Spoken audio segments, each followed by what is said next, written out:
They're more willing to push the boundaries, and they're watching it younger.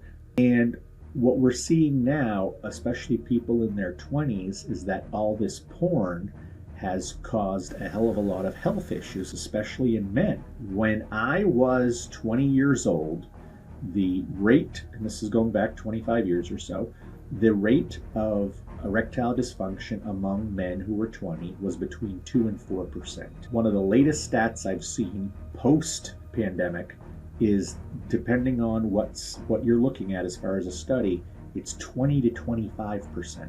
How do young men like us optimize our lives in a way that lets us achieve success and meaning?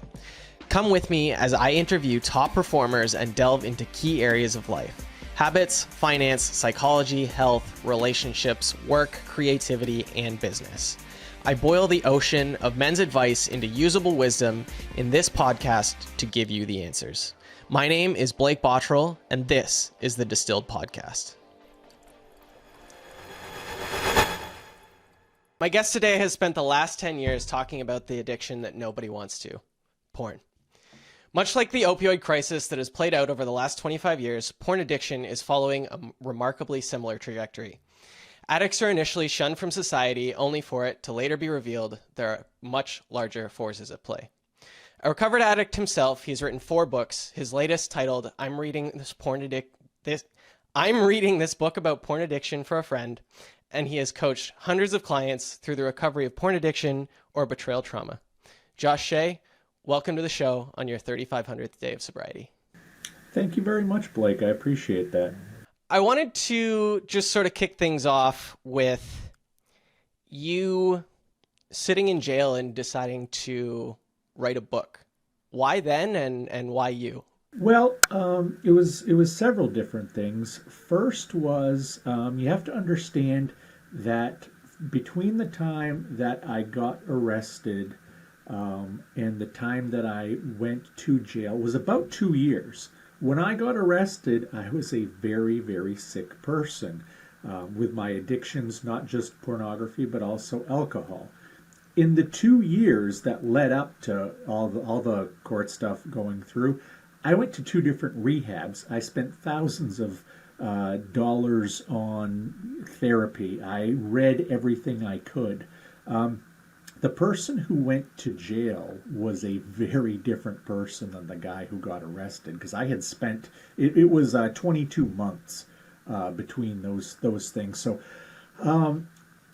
I was a journalist for 25 years before any of this happened. And even before that, going back to being a little kid, people said that I was a good writer. It seemed to be the only thing everybody could agree upon with me. So writing is a very natural thing for me.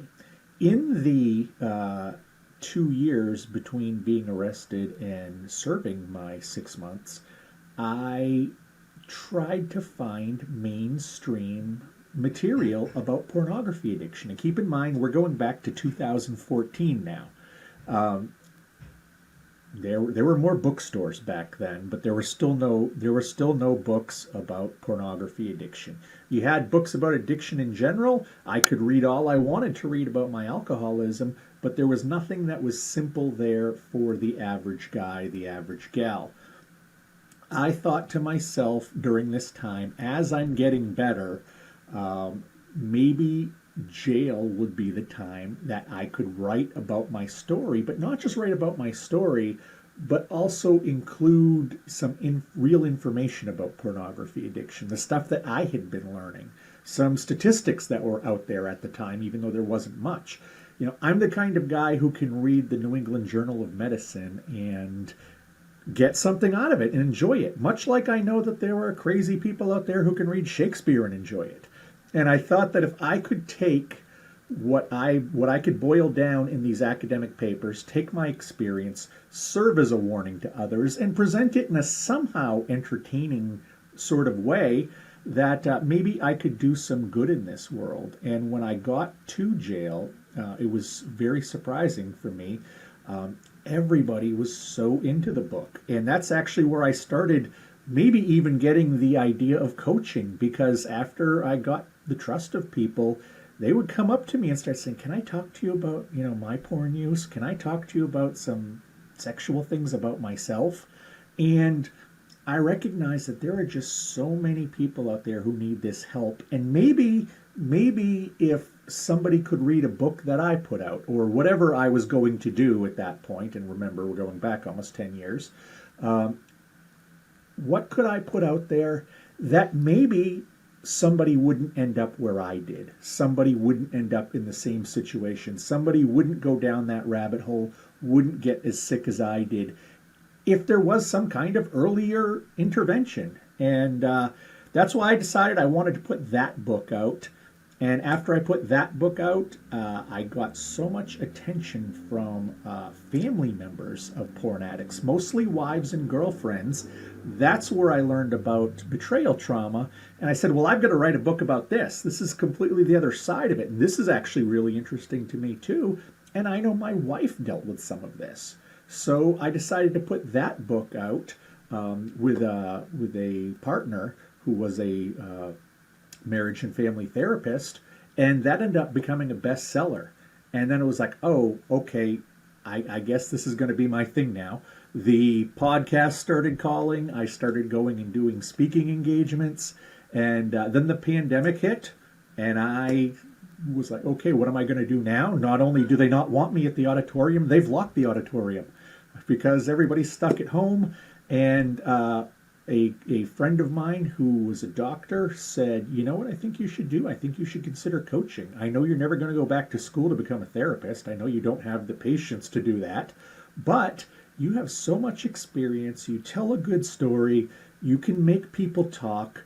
Why don't you try being a coach? Because you have everything else you need. Just go and get... So in the early days of the pandemic, I did several online courses to become certified. And since then, it's been my full-time job, and I absolutely love it. So just take me back to sort of the precursor to coaching as is it other inmates that are coming up to you that are Yeah, talking about, yeah. These are okay. these are guys who are, really unsavory characters who are in there for drugs or kidnapping or spousal abuse or armed robbery. The kind of people who you generally try to avoid in real life, but if you're stuck in a small room with them, they can be fascinating to talk to. And when you can sit down and talk to them one on one and get their trust, that's when I realized that maybe I could help people with this in a way that I wasn't helped. Yeah, that's got to give you a confidence to know that you can pretty much coach anybody that comes across your path, right? As long as somebody wants to be coached, it's easy. The toughest people to coach are the men who, usually between about 45 and 60, whose wives are forcing them to come talk to me. But I'm actually pretty good with them too, because at the end of the day, all we're going to do is have a conversation, and people learn pretty fast that I'm not going to judge you. I'm not going to embarrass you. I don't care what you looked at. I know it doesn't make you a pervert. I know it doesn't make you a freak. I know that you were sick because I was sick too. It's not a reflection of your character to be an addict. It's a reflection of circumstances that created this storm, and I give anybody credit who steps up and wants to change that, even if their wife has to drag them to it. Yeah, and going off of the not being sick and the no. So I'm coming at this. As I was doing research for the podcast, stumbled across an interview between a guy named Chris Williamson. I don't know if you're familiar with the Modern Wisdom podcast at all, but he had a guest on Dr. K, who's more of a deals more with sort of the gaming sphere and the nerdier side of guys, talking through some of the internal research that they did for a paper that they were looking to publish in the next year or so. And they looked at a multivariate study of correlations between porn addiction and other factors. And the number one factor that they came to didn't have anything to do with sexual perversion or anything like that at all. The actual top correlating factor was the amount of meaninglessness you felt in your life. For people who have, and Video games, pornography, sex, gambling, food. These are addictions from a family called process addictions. It's not chemical, your heroin, your alcohol, cigarettes. Process addictions, and from the what I have read and experienced myself and have seen in my own personal clients, is that the biggest reason that people use is because of a lack of control and a lack of power in their life. Because if you think about it, nobody on that screen is ever going to say, "Whoa, no, tonight I have a headache," or "Whoa, you're not nearly attractive enough for me." They're not going to say, "Hey, you didn't take out the trash," or "You're late to work," or "Why you got a bad grade on this test." They're never going to bother you, and you can see whatever you want. You want two white girls, a black guy, and a Spanish little person. I know you can find that out there. You want six people and them being doing some story from a fairy tale. You can find that. There's so much pornography out there these days. You can find whatever you want out there. So in essence, when you sit down in front of that computer, when you sit down in front of that phone, you become the master of the sexual universe. And that is a very, very powerful place to be.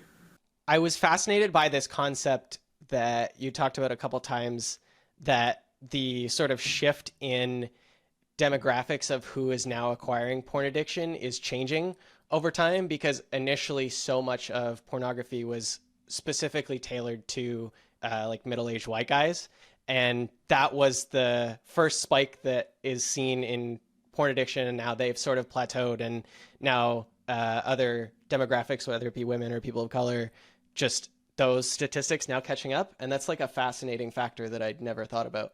No, absolutely. I don't know. I mean, I don't know if you're old enough to remember, but I remember going to bookstores, going to newsstands, and you would see all of the adult magazines, and pretty much there might be one that was for African Americans, there might be one that was for women, and then you have 26 for the straight white guy.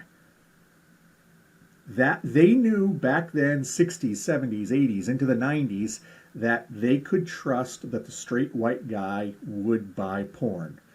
That's why they marketed it to us. We would go to the newsstands. We would go to the adult bookstores. We would go to the adult theaters. But you weren't getting women. You weren't getting a lot of people of color. And another area that you've seen explosion in is religious people.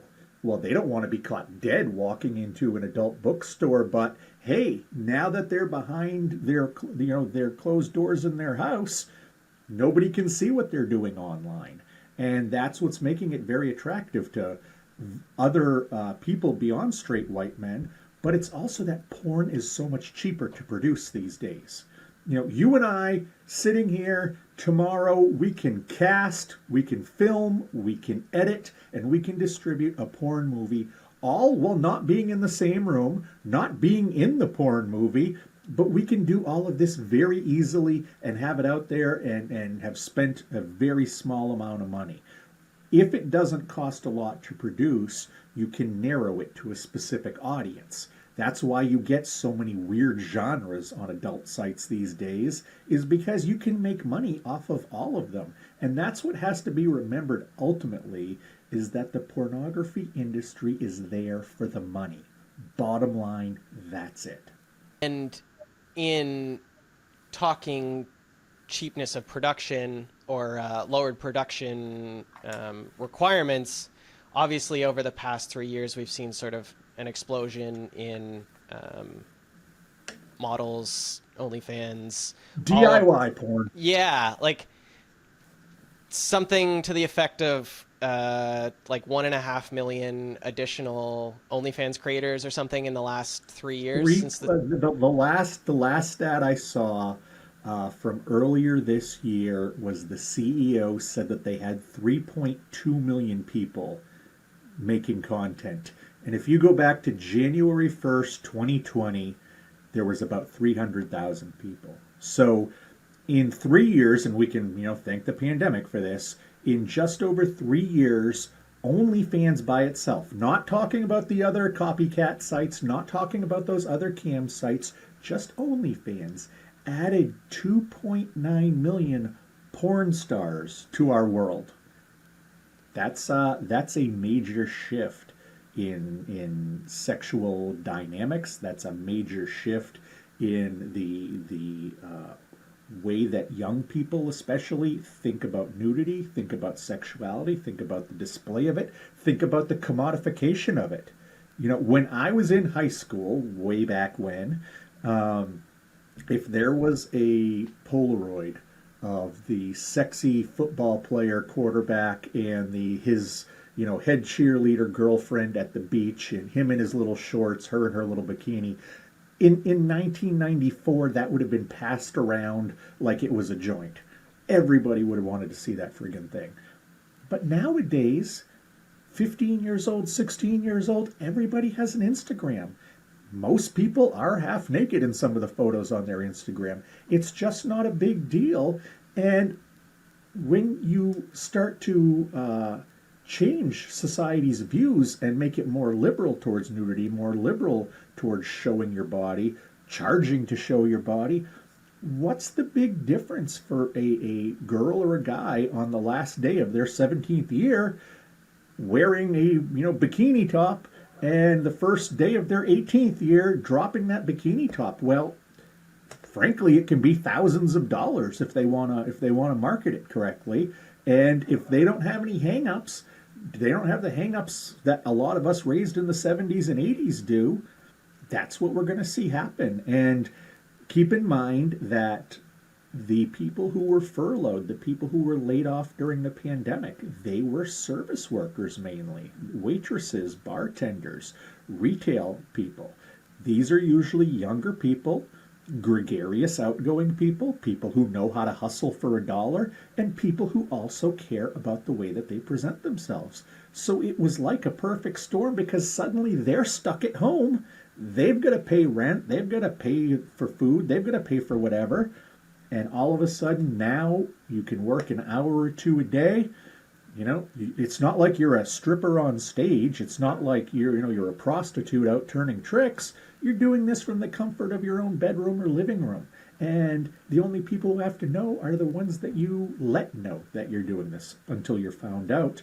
But yeah, absolutely, the do-it-yourself porn industry really came of age during the pandemic. It was like, peanut butter and jelly. They just went together so well. The unfortunate part that nobody likes to tell those girls or women is that the reality is you're not going to be making thousands of dollars, and you're closer to making $150 a month for the 10 guys that maybe went to your high school or whatever it is that Exactly. still have you on Exactly. Facebook or whatever That's it what is. you find out. It's that, it is a tiny, tiny percentage. Like the top 0.2% make over $1,000 a month, because it just got saturated.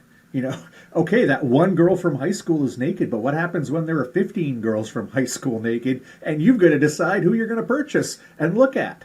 That's it. It got oversaturated, and that's why I think that they say there are 3.2 million creators out there now.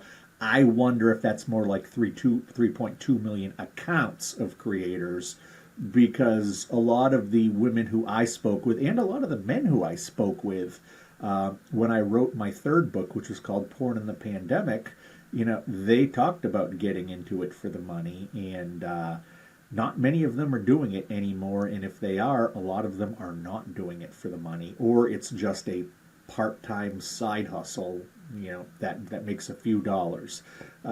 Very few people got rich off of taking their clothes off during the pandemic. You've been doing this for 10 sort of years now. What's the biggest dynamic shift in sort of cultural relation to pornography over the last 3 years, like during the pandemic and otherwise, other than the proliferation of OnlyFans accounts? That's a good thing. I think it's just the general attitude of younger people towards pornography. Every year it gets more liberal, and open. Every year it gets they're more willing to push the boundaries, and they're watching it younger. And what we're seeing now, especially people in their 20s, is that all this porn has caused a hell of a lot of health issues, especially in men.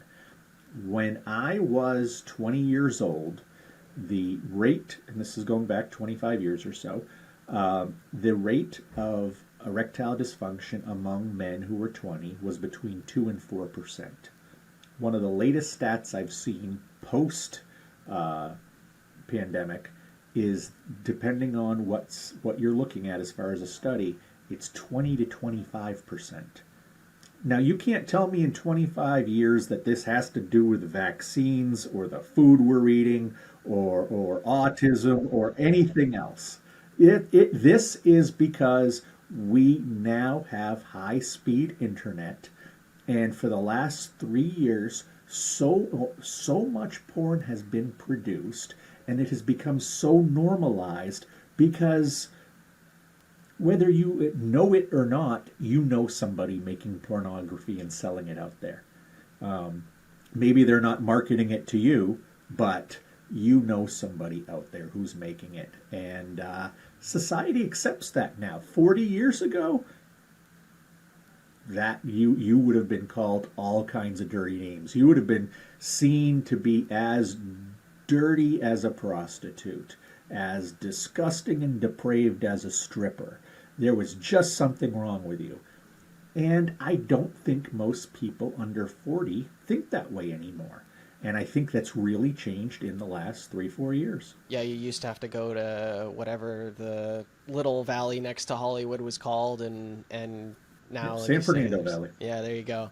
Now there's like we're talking about, any handful of people from your high school that have just picked it up as a hobby. We're coming up on Yeah. November. What do people get wrong about Nofap as a concept? The story that I have heard, and I've heard this a couple different places, so I tend to believe it, is that the true origin of Nofap was a bunch of guys on Reddit who tried to mimic the episode of Seinfeld called The Contest, which was a masturbation contest between the main characters who could hold out the longest. I've heard that's the growth of it, and that's fine. That's cool. I think that there were a lot of guys out there, especially in maybe underdeveloped countries, because I know how big this is in places like India or places like Brazil, where maybe they don't have other options for treatment. If you are truly an addict, just doing this strong male beat your chest, we can do this together, rah rah, and it does get a little bit misogynistic, it does get a little bit toxic when you get to the edges of it, but it's not based in science. What a lot of these guys don't recognize is that they feel that they're looking at, whether they're an addict or not, they're looking at porn is the only problem. Looking at porn and addiction is a symptom of a bigger problem. I didn't look at porn just because I liked the naked ladies. I looked at porn because it gave me this rush of dopamine. It gave me a rush of oxytocin. It gave me a rush of serotonin, of endorphins. The last 10 years of using, I can't tell you 99% of the time what I was looking at 5 minutes after I was done. When we were talking to my clients, both men and women, none of them really want to look at porn. They wish they could hit a button and get their dopamine, but that's how they get those chemicals that once you become addicted to them, it has its claws in you. That's the thing that most people have to recognize. And the guys in Nofap who are genuinely addicts, just having a bunch of guys spout lines from the Matrix to you about red pills is not going to actually do anything to help you as a person. Recovery, stopping your addictive behavior, is just the first part of recovery. In my coaching, and what worked for me and what I've seen work for so many people, is that once you can get that behavior somewhat under control, and it's pretty easy to reduce somebody's use 50 to 75% the first month. There are a lot of little techniques that can be done, especially if the person is serious about it. But the bigger question is, why did you start using porn in the first place? And even more important than that, the reasons why you started using porn, that trauma, how did you make your decisions in life based on that trauma? How did that trauma shape you into the person you are today? Because if you can then get rid of that trauma, process that trauma, work through that trauma, dude, you got a clean slate. You can become whoever the fuck you want to be at that point. And that's, to me, the final part of the recovery process is where we say, who do you want to be? How are we going to get you there? And if that's, I want to make $1 million, cool. If that's, I just want to be a nicer person, fantastic. But none of that is encapsulated in Nofap. Nofap is a bunch of stories. It's a bunch of guys trying to act macho. It's a bunch of guys who want to worship at the altar of Andrew Tate, even though he's one of the biggest misogynistic, toxic guys out there in this arena. It's a bunch of guys who don't want to look in the mirror and see what the real problem is and deal with it in real scientific medical terms. They just want to be the tough guy. They just want to be the cool guy. And really, when you look at the group of them who subscribe to Nofap, those are not descriptors that you use with those people, whether they're healthy or not. What are some of those little techniques? Little techniques for reducing use in the first month or so? Oh, well, I mean, first of all, is understanding why you're using, or not even why you're using, but the circumstances of use. There are patterns that a lot of people don't see. Maybe it's easy to say, okay, I do it every night in my bedroom. Well, it's not that simple for a lot of people. Maybe it has to do with the last person you talked to. Maybe it has to do with the house is empty. Maybe it has to do with the weather is bad. Maybe it has to do with you've had a bad day at work. You have to figure out why it is and when it is that you're using so you can start to make those changes. We have plenty of habits in our lives that are very difficult to change. You know, somebody who has a cup of coffee first thing in the morning when they get out of bed, try to take that coffee away from them. They don't want it taken away because that's a habit. That's what they're dependent on. That's what they know. And a lot of people, whether they recognize it or not, have these kinds of habits. When it comes to young people, I would bet 80 to 90% of my clients under 30 start their pornography sessions, self-pleasuring sessions by looking at TikTok. And many of them, when I first start talking to them, are like, this is just what happens. I start looking at TikTok and wouldn't you know, some jiggly girl or some buff guy comes on there, and then I see another, and I end up looking at pornography. And it's like, well, do you see the pattern there? Do you see a pattern of, okay, let's be honest with ourselves. Do you know those times when you sit down with TikTok, if you're going to use or if you're not going to use? And most of the time when they think about it, they recognize, they know exactly when they're going to use. Another thing is another excuse that you get among a lot of people is, I just do it because I'm bored. And it's like, have you looked around this world? If you don't know how to make an origami swan, if you don't know how to play the trumpet, if you haven't called your grandma or your mom in the last week, if you haven't written a screenplay, if you haven't gone for a walk, if you haven't done any of a million things, you can't be bored. Saying that you're bored is just the permission slip. It's the key. If this was Willy Wonka, it's the golden ticket. It's what allows you to use pornography, but not feel so bad about it. You know, I'd like to do something. I wish I could figure something to do. I'm just, well, I don't want to use porn, but I'm bored. There's nothing else to do. And that's a whole big heap of stinky horse shit. And people need to be called out on that. People need to be called out on that. And that's why with my clients, I see a lot of people one time and I don't see them again because I'm a little too in their face, I'm a little too harsh, and I'm a little too blunt. And then there are a lot of people who are like, you are exactly what I need. I need somebody who's going to point out my own shit to me because it's a blind spot. And one of the things that with some of these people I introduced them to the concept of Johari's window, which is a model that is all about blind spots. Because there are a lot of times where we simply cannot see what's going on around us because we're in the eye of the storm and we need someone else who isn't a partner, who isn't a sibling, who isn't a friend that's close to us to come in and say, no, dude, this is you're telling yourself a story. And that's how we get through life. We tell ourselves stories. We are the stories we tell ourselves. We are the stories we want to believe. You, on a good day, are not the conquering hero you think you are. And you, on a bad day, are not the piece of shit you think you are. You are good and bad. You are a complex human being. And don't judge people based on their best day or their worst day. Just because a guy goes running into a building and saves a baby doesn't mean he's not still an asshole when he comes out of that building. He just did something good in that moment. People are complex creatures, and we need to be able to accept what other people see that we may not see, and be able to recognize it may be true, and then to make adjustments based upon that. How do we sort of square that circle around boredom, given that obviously there's endless number of things to do in society today to not be bored, but some of the what I'll call lowest friction dopamine to the highest levels is achieved quickly through unlimited access to porn now. Absolutely.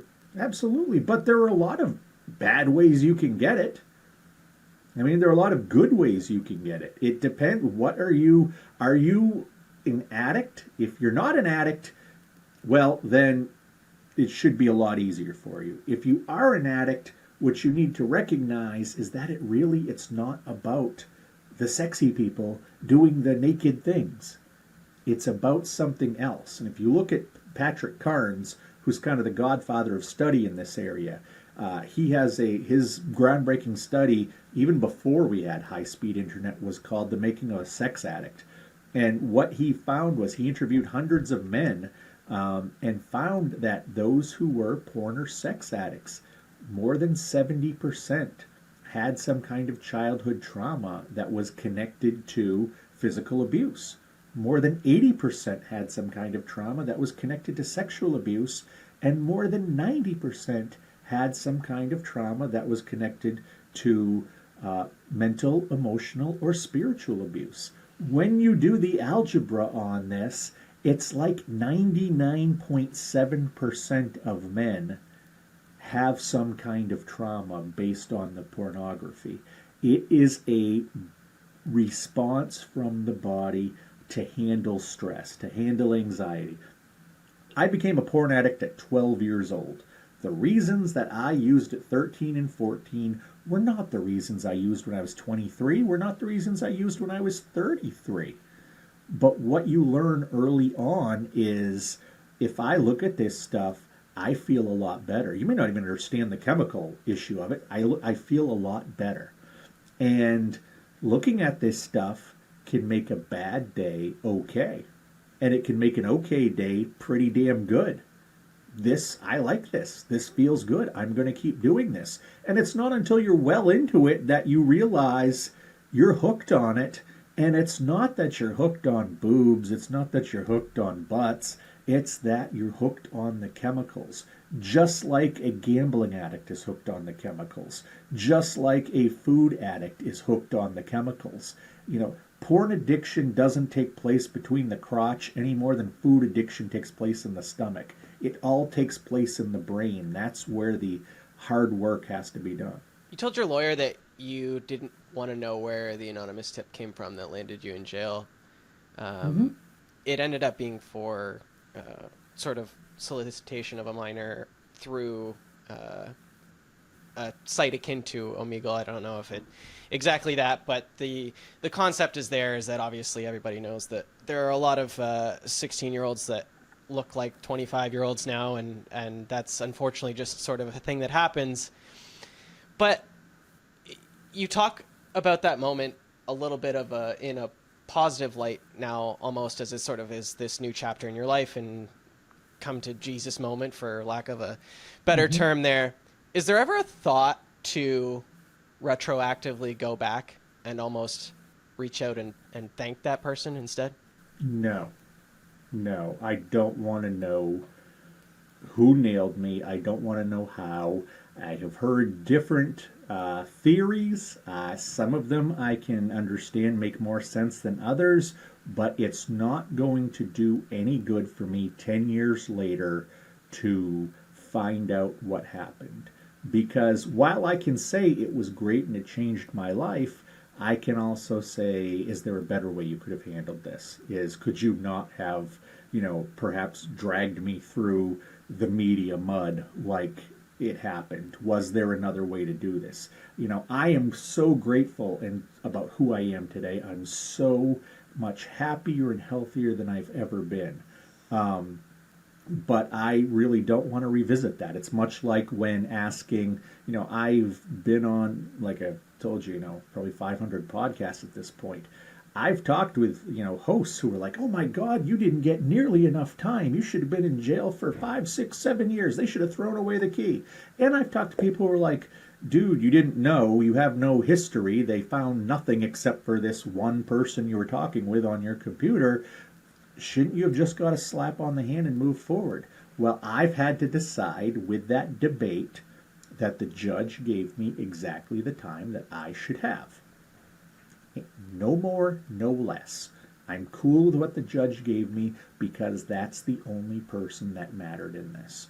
There's a lot of this that I have had to exercise what we call radical acceptance. I can't control the situation.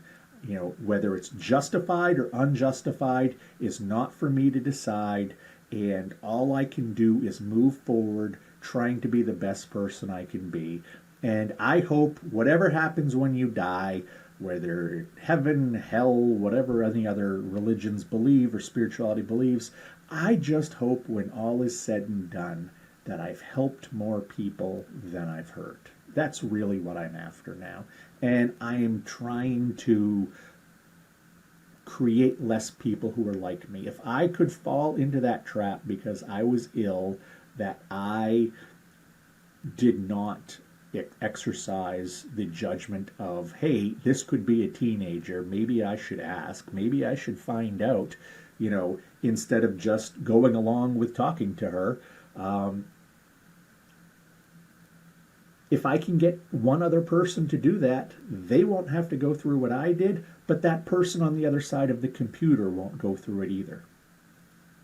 And that's why I'm out there now. I'm trying to be the word of caution, the cautionary tale. I'm trying to be the guy who, if this can happen to me, I own 2 businesses. I was a local politician. I was very well known in my community.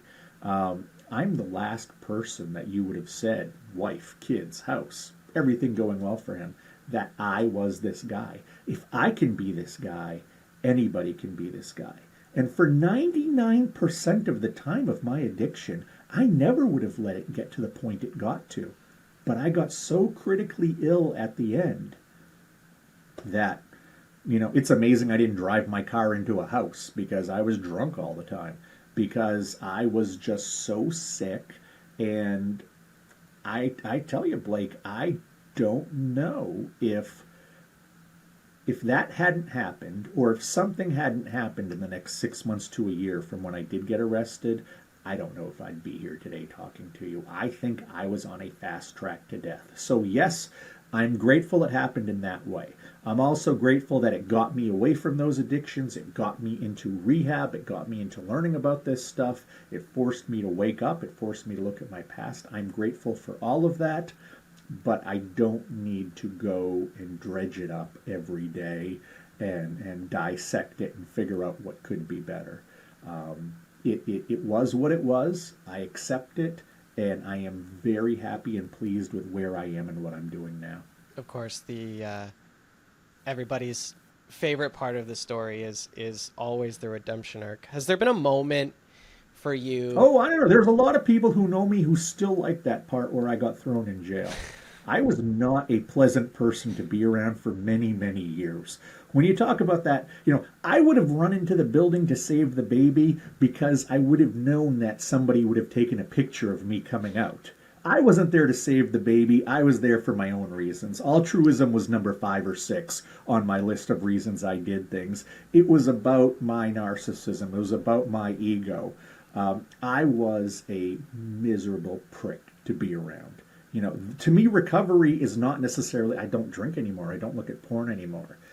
Recovery for me is recovering from being this miserable prick who I was and being somebody who people can genuinely love and like, being someone who people can count on, being someone people can depend on, being somebody who is a giver, not a taker. To me, that's what recovery is about. Stopping the porn and alcohol is just a minor piece of that.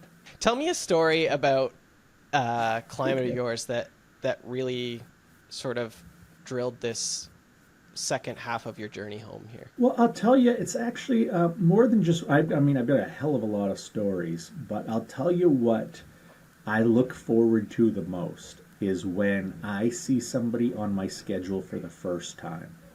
Like I said, a lot of people don't come to see me a second time because I'm not their cup of tea, but I demand that people do a video call with me, whether it's Zoom or FaceTime or whatever. It has to be video because about 80% of our 80% of communication is our body language and has nothing to do with what we say. So I need to see the people. And a lot of times, whether it's a guy or a girl, doesn't matter the age, they show up and they're just tense because they've never talked about the fact they use porn. They've never said the words out loud, I masturbate to this stuff. Scares the hell out of them. Like I remember going to my first my rehab and being, oh my God, what am I going to say to these people? I'm a freak. They've never seen anything like me before. And then when they're there and it's like, okay, so what's the deal? And yeah, we all like looking at pictures of naked ladies and naked guys. I get it. Don't worry about that. I don't care what you looked at. When they understand that I'm not going to judge them. I don't care what they looked at. I know it doesn't reflect upon them. I know that there were a lot of other reasons that they are in front of me than just the fact that they looked at pornography. When they get that, when they feel like for the first time ever, I can talk openly and safely about this with somebody, you just see their entire body language change. And I'll be the first to say my first initial session, we're not going that deep. We're not solving the world's problems, much less, your problems. We're scratching the surface. But there are so many people who just scratching the surface. You look at them at the end and they're like, I've never felt like this. I feel like there's 1,000-pound weight off of my shoulders.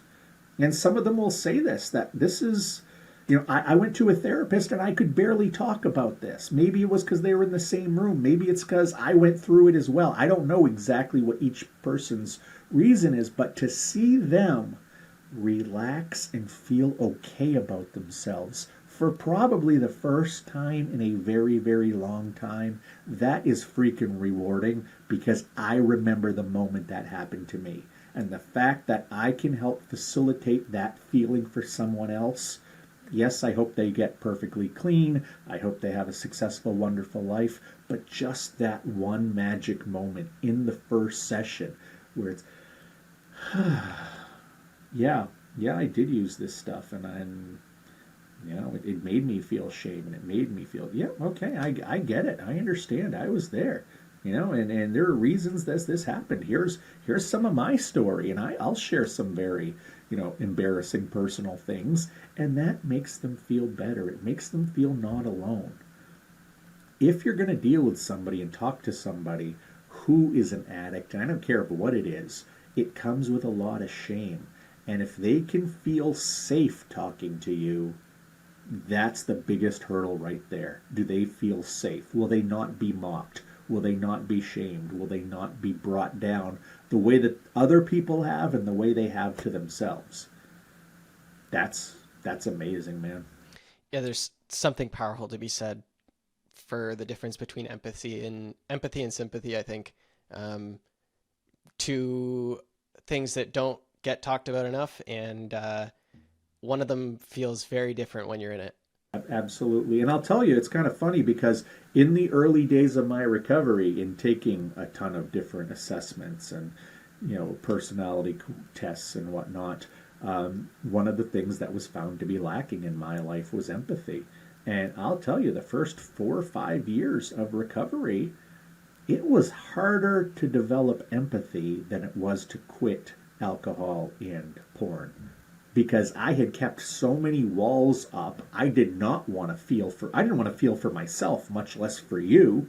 That was very hard to develop, and eventually I figured out a little trick to it, and now I can do empathy very well, and I can teach people how to be more empathetic. It's really a lot of this is just sharing my story of getting better, sharing statistics, sharing, okay, here's the likelihood of this versus this based on the data we know. This doesn't have to do with God. Nothing wrong with God. This doesn't have to do with you being a pervert or liking naked people. And that's a completely separate issue if you want to go down that values road. I don't go down the values or morals road. I try to look at what do we know about the science? What do we know about the math in this? I use a lot of techniques of behavioral economics to predict what's going to happen and to try to change people's routines. Everybody is an individual, but follow enough people and you'll see patterns and you can largely predict behavior. You've got a TikTok video now that has somewhere close to like 9.5 million views or something like that. Changed my Over the course professional of the life when pandemic. that came out. It's a video that essentially is just you talking to someone who is potentially an addict, and you're addressing it through the idea of your friend is sending you this because they're worried about you. And scrolling through the comments, obviously, there's a handful of them that are just in jest Yeah, and of think course. it's a Of joke. But course. I'm sure there's absolutely a non-zero amount of response that came from that, of people really reaching out looking for hope. Tell me the story of how that changed things and sort of some of the outcomes that came from that. Well, what's funny is me being, again, a guy in my mid 40s. My kids were on TikTok. I looked at TikTok and was like, oh my God, this is just ridiculous. I want nothing to do with this thing the way that I wanted nothing to do with a lot of the newer social media, Snapchat and Vine when it was out there. I didn't need any of it for me. I finally acquiesced and said, okay, I'm going to start making some TikTok videos because you have to go where the people are. That's your audience. Go where the people are. And I started that. I made that video probably about a month and a half into getting on TikTok. And it blew up, and my coaching went from having 2, maybe 3 people a day to now capping it and now having to turn people away or raise my prices. I could, if I wanted to, I could be coaching 24/7 because of TikTok, because of the reach of TikTok. For all of the bad of it that's out there, I think that it can also be a very good tool, and it has allowed me to get in front of both Generation X, which has by far the worst pornography addictions, but it's also helped me get in front of the millennial and the Gen X women who tend to use social media. And a lot of them have never heard of the term betrayal trauma. A lot of them just think their husband or boyfriend is a creep for what he's done and don't understand that he has underlying issues, and also you have underlying issues. Betrayal trauma is just a fancy 2023 way of saying my latest trauma from the last person I expected it from. Once I deal with the addiction, with the addict, the treatment is largely the same. We all need to unpack all of those things that we carry with us that are painful. Trauma is just a fancy way of saying unresolved pain, lingering pain. How does that lingering pain affect you? And thankfully, I've been able to connect with that TikTok audience. Maybe it's because I have a 20-year-old son, I have a 24-year-old daughter. I know the age group, I know how to talk to the age group, I know the pop culture of the age group. I think that, developmentally, I'm probably right around the maturity level of that age group. It clicked. It clicked, and I don't know how the algorithm works. I have been trying to figure it out every day since. Sometimes I get a video that has a few million hits. Sometimes I get a video that can't scratch 1,000 hits. I have no idea exactly why, but it has been the medium upon which this has changed my professional life. And I know with now somewhere around 35 million total views of my videos, I know I've reached people. I will not be surprised, Blake, if in 3 years somebody comes to me and says, I saw you on some guy Blake's podcast a few years ago. It was the first time I heard of you. And then I watched you on TikTok, and I didn't even think I had a problem then. I just liked porn. And in the last year, I've been thinking I've had a problem, and I need to find this guy again. So I went and I found that podcast, and I listened to it, and I got the information again, and I came to find you. These are stories I actually hear. If you go on to Amazon, you look at my first book, which was the biography basically of the last 5 years of my addiction, there is one scathing review on there. The person who wrote that 6-7 years ago has been my longest tenured client. He wrote that because he was pissed off at me. He was pissed off that I dare get better. He was pissed off I dare say there's a solution. And then what did he do? He sucked it up and he bought the book.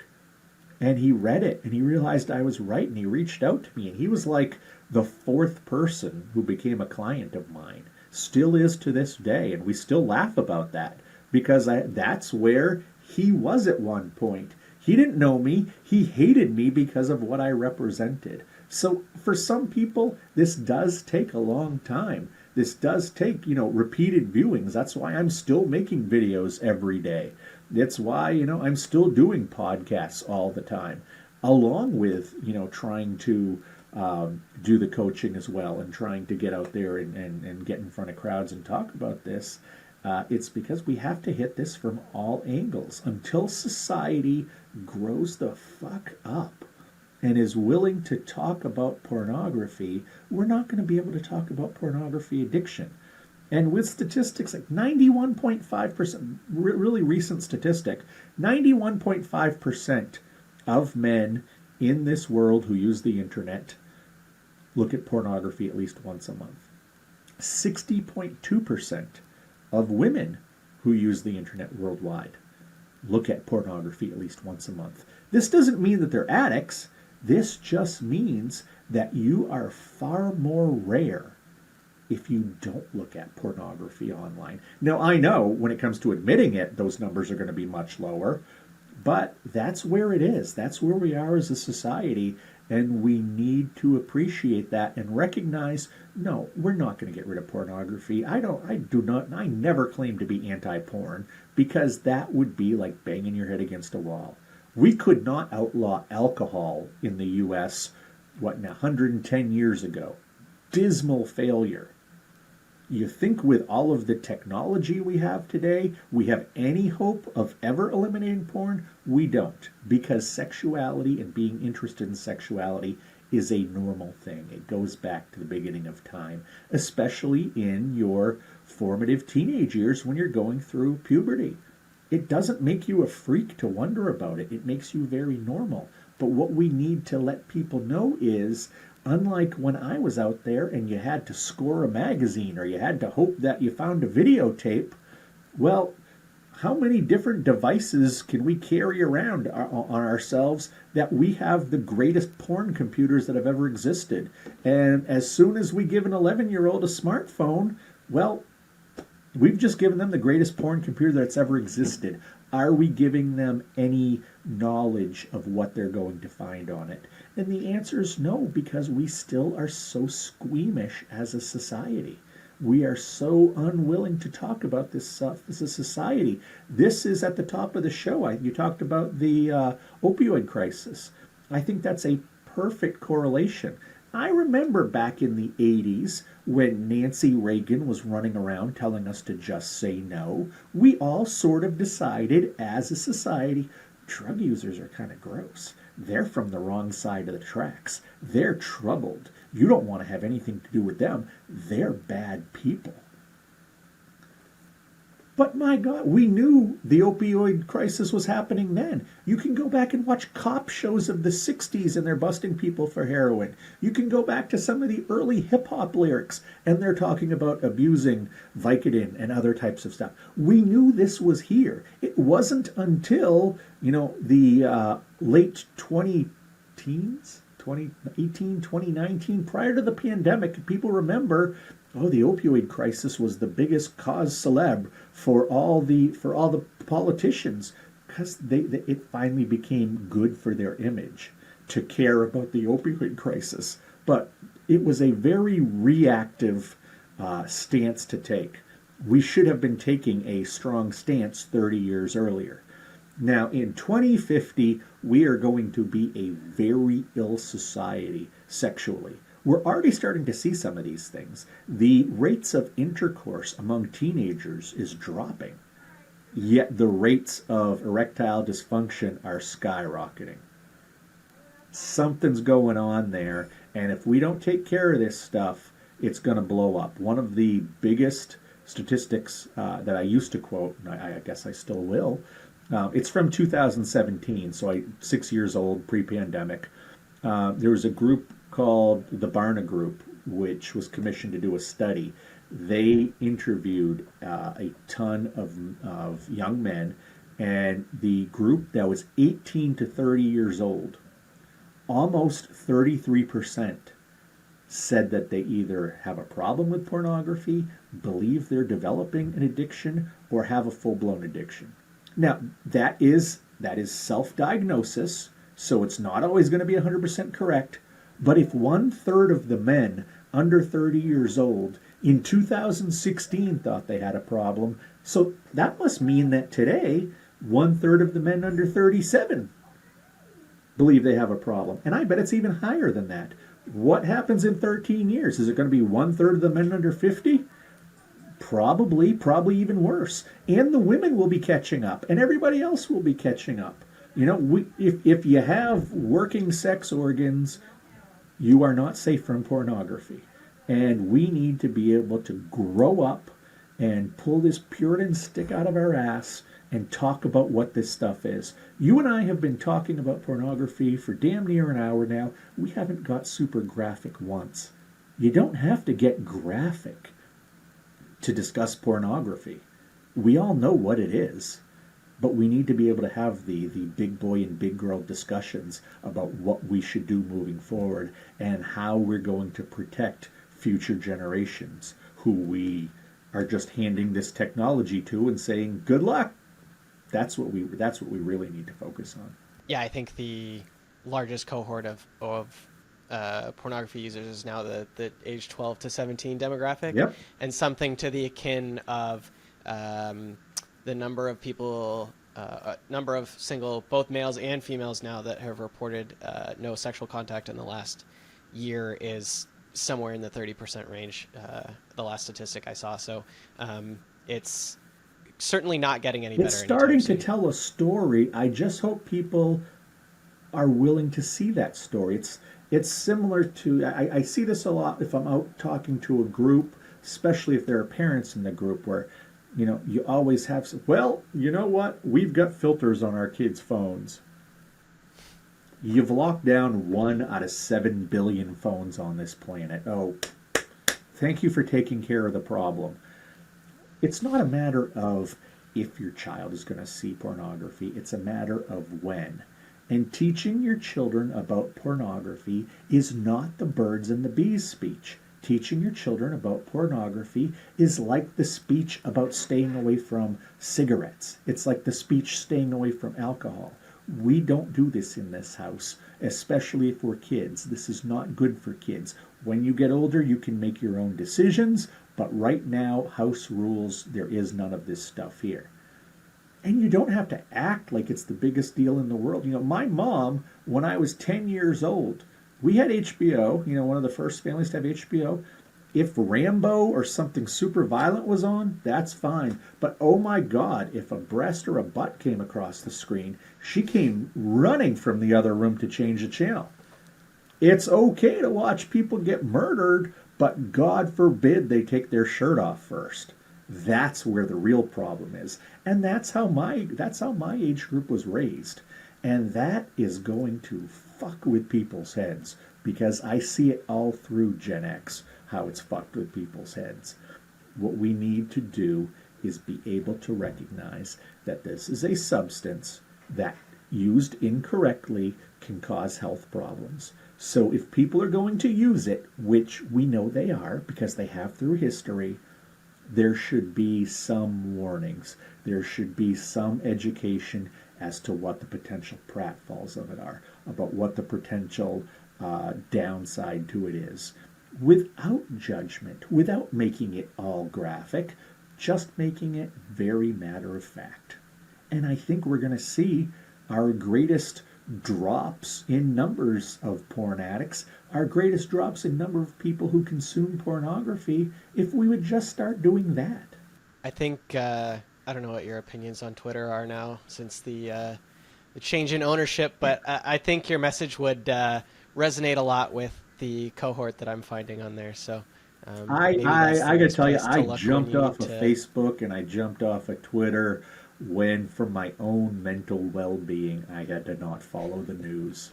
And that may make me a horrible citizen of the world, but No, no, no. That makes you a much better I citizen of got the well, I'm going to world. tell you, I was in the news industry for 25 years when I was ill.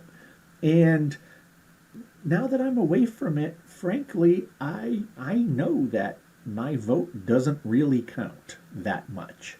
I know that my opinion on abortion or Israel or death penalty or blah blah blah is not going to amount to a hill of beans, so I'm not going to invest in it. I'm not going to do what I might have done 15 years ago and spend 2 hours writing a position paper and posting it to Facebook, because people need to know what I think, and then we're going to straighten this out. No, people were not going to change my opinion. I was not going to change other people's opinion. And every once in a while, if I'm reading Google News headlines or something, I still find myself getting a little bit perturbed. And I say, okay, step away, step away. And that's what you have to do. That's self-care.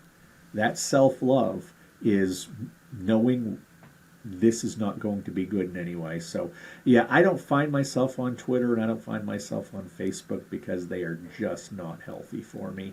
And if I'm on TikTok or I'm on Instagram, and I see something that I don't want to see or is not good for me, you are getting blocked immediately. If you say something stupid and attacking me on TikTok or Instagram or attacking another one of my users, I will just ban you. You don't get 3 strikes. You get 0 strikes. The moment you fuck up, you're gone. Sorry. That's how I have to live my life now, with certain boundaries, and I wish I would have done it a lot earlier, because I pissed away a lot of great years being so wrapped up in my own shit, which included addiction. Do you think this is the last one for you? Do you think some of the problems with the modern dating world or relationship world are an upstream or downstream consequence of some of this unfettered access to porn? I think that the attitudes towards sexuality in intercourse are becoming very toxic because of what we are learning in pornography. I don't remember what the college was, but they did a study a couple years ago. They looked at 100 videos from each of the top 2 porn sites, and they found that it was 97 or 98% of the videos, the male was aggressive towards the female, either verbally or physically, in a way that went beyond simple consensual, this is okay. This same university asked college women, well, have you ever been in a situation like this? And 40% of the college women said that in a consensual sexual experience, they had experienced the man going too far because they're taking their cues from pornography. This is the sex ed of the 21st century. And we can say to kids all day long, this is not what sex is like. And for those of us who have had normal, healthy sexual relationships, we know that pornography is fiction. We know that most of us can't bend in those ways.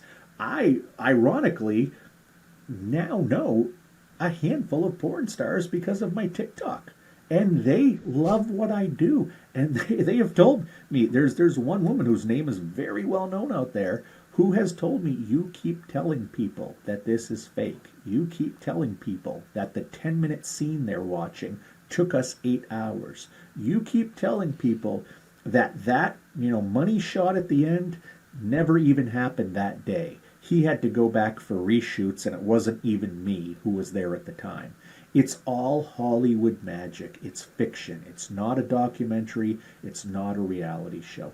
We need to get that across to the youngest people in a way that we are not doing, because they're taking their cues from this. And what we're actually seeing now, and when I've been on college campuses, if I'm talking to a group of women, I always make sure to ask this because it's fascinating, is there are so many young women who do not want to have intercourse with a virgin male because they know that that guy is going to have to be deprogrammed and trained how to be a human and not a porn star, because that's where they've taken all of their cues from.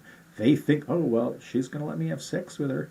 I guess this is the point where I push her onto the bed and call her a bitch. No, there's never the time for that, my friend.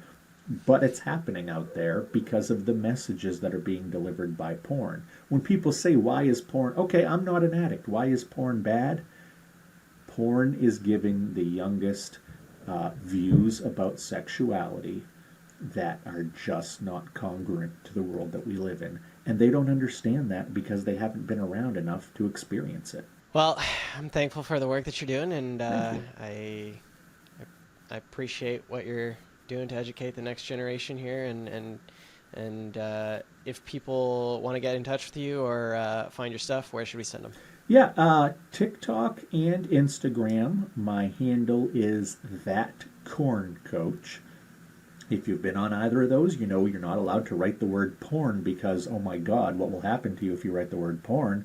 So we have adopted, and this is as a society online, the word corn means porn. So I am that corn coach on both Instagram and TikTok.